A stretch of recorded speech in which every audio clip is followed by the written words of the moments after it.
Bonjour, Apolline, Tom, Vlad Elsa et moi-même avons le plaisir de vous présenter notre analyse du film français Ressources humaines, réalisé en 99 par Laurent Cantet.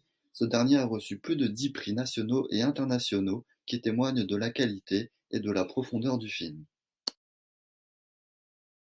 Nous suivrons l'histoire de Franck, diplômé en économie qui revient dans son fief pour effectuer un stage comme adjoint au DRH dans l'entreprise où son père est ouvrier depuis 30 ans.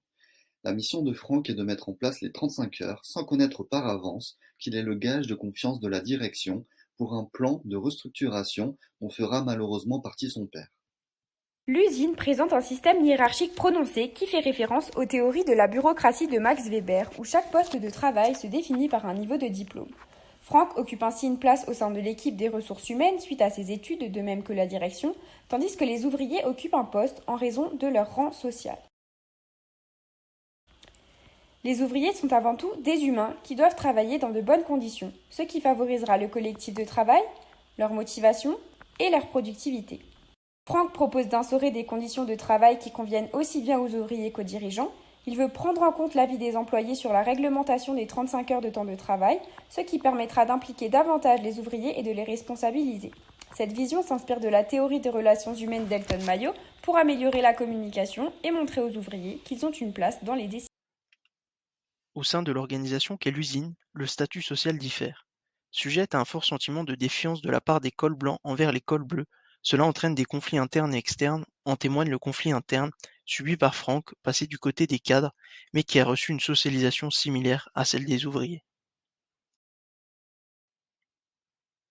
Au sein d'une organisation où le régime autoritaire est roi, les rares échanges et les simples tâches répétitives deviennent des échappatoires.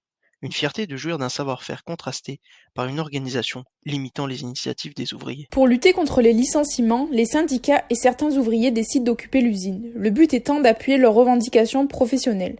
Franck est révolté contre son père qui refuse de faire grève et accepte qu'on le licencie. Selon le modèle de Marx, cette scène révèle un homme aliéné par le travail.